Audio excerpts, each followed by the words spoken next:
it's time to start Act 2. So today we're going to be going over the first half of Act 2. Not the whole thing, just the first half. Let's just get right into it. The first thing that we got to really look at is what is Act 2, or at least the first half of Act 2. An event called Crossing the Threshold happens. That is the character entering into the special world. The fun and games begin, which we'll go into detail about that. Pinch point 1 happens, which is basically the antagonist showing their power. And the moment of grace happens, which is when the character changes quite a bit. Before we start, let's talk about what is going on with our character. Our character begins Act 2 just after deciding they're becoming the hero. The character at this point is the unrefined hero. Their weaknesses are stronger and more impulsive than their strengths. So naturally, our hero is going to use their negative aspects to combat the situation. This will lead to issues for the hero. Their understanding of the situation is now semi-familiar, but they recognize they need more information as well. This is going to lead them into something called the Wanderer stage. The character's goal is basically to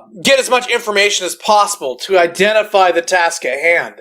Their fear is conformity. They don't want to conform and give up to whatever issue there is. And they have a striking weakness, which is their avoidance. So instead of dealing with the conflict, they're more likely to avoid it because they're scared. They don't know how to deal with this. This is bigger than what they can handle, right? So they don't want to combat the situation directly. So they enter a stage of bargaining and losing. And this is when the character feels like they can bargain away the conflict. So they begin trying to make kind of like deals, sort of. Not like actual deals, like saying, like, if I do this, you'll do this for me. But they're thinking that they can...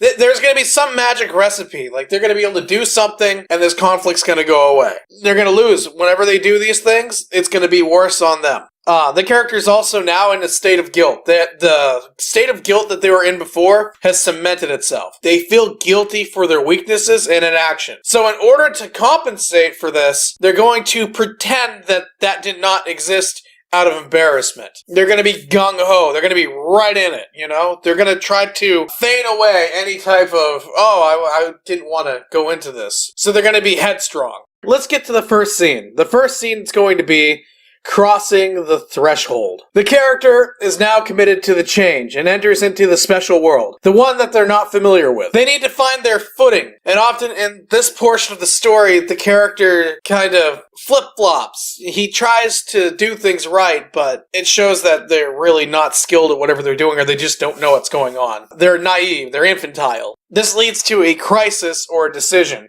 Normally it's because of them not having their footing in the special world yet that this crisis happens. They do something that has catastrophic effects for them or for others because of what they did, by not understanding the situation. This is normally a good point to introduce one of the allies, have them come and help out. It's also a safe spot to introduce B's story. And B's story is a side story, not attached to the main story.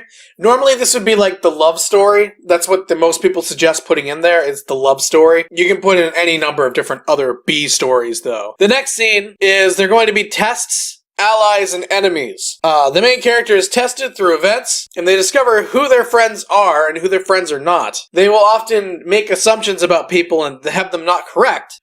They will sometimes think that one of their worst enemies is actually their friend at this point, and they're not. They're their enemy. Or their friends appear to be enemies, right? And they actually turn out to be their closest allies. So they're going to be moving around figuring out this stuff. So the next part is the fun and games. You have two choices at this point. Basically, you can go full throttle and give the reader what they want. This is going to be different according to the genre. If it's horror, give them blood, guts, and gore.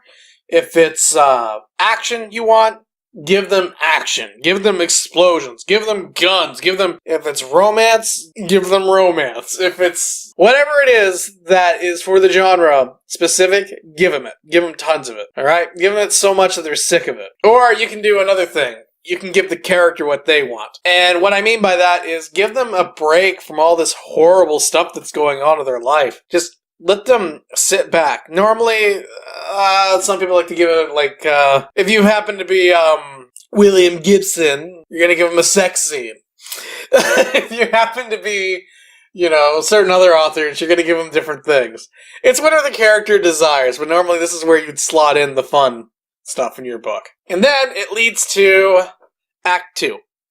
Part 2. Now, everything's pretty much the same in Act 2, Part 2. So we really don't need to go over much for that. So just pretty much everything's the same for the character. The next part of Part 2 is the pinch point. It's the first one. It's pinch point A. The antagonist suddenly displays their power, and they just wreck the main character in some way or another. You know, this is really what sets back the protagonist in our story. It's a good point to have the character enter into what is called the check. This is when the character very gradually begins to change into the hero. Now, I'm saying gradually. They begin learning from their mistakes. Don't make them all of a sudden, oh, I get it now. I understand everything. Because that's going to ruin your character arc. The next part of this is the approach.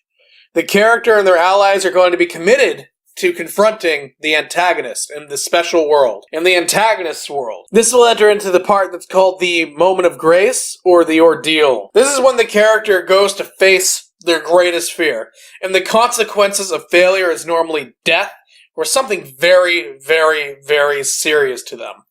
It'll be them losing something that's so important in their life that they can't live without it. This is where they find their inner strength and go to conquer with power, burst forth, and they take on this role of hero. And this is when they wake up to the warrior stage, right? It is the end of the first part of the second act. It is tempting to have the character fall completely in their role as hero at this point.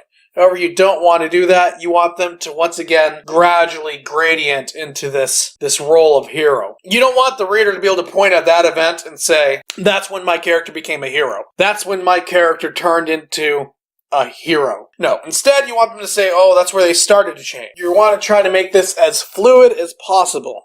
But you do want this event to stick out. So this is the first half of Act 2. I hope you guys enjoyed this, and I hope you guys have a wonderful day and get on to writing. Yeah, tomorrow we're going to be going over the other half, and we'll keep going.